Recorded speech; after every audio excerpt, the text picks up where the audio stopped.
যখন কাছের থেকে বিমুখ হয়ে যায় তো কাছের থেকে আইসা ডাকে, আমা কুনতা মা আম্মাহিনা, তোর কি একটুও মনে পড়ে না তুই একটা পানির ফোঁটা ছিলি? ফামান জাআলাকা দামা, তোকে রক্ত কে করলো? ওমান জাআলাকা মুযগা, রক্তপিণ্ডতে রূপান্তরিত কে করলো? ওমান জাআলাকা ইযামা, তোর কঙ্কালটা কে তৈরি করলো? ওমান কাসা আলাইহি লাহমা, এর উপরে এত সুন্দরভাবে নিখুঁতভাবে গোশতের আবরণ কে চড়াইলো?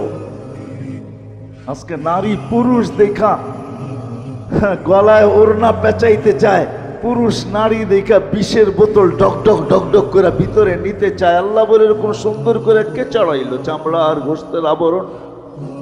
আমা কুনতা সাগীরা, তুই কি ছোট ছিলি না? ফামান কাব্বারাক, তোকে বড় কে করলো? আমা কুনতা যায়ীফা, তুই কি দুর্বল ছিলি না? তোকে শক্তিশালী সুঠামত কে দিল? আমা কুনতা জাহিলা, তুই কি অজ্ঞ ছিলি না? তোকে এডুকেটেড কে বানাইলো? আমা কুনতা মিসকিনা, তুই কি নিশ্চয় মার পেটের থেকে আসিস নাই? ফামান আগনাকা, তোকে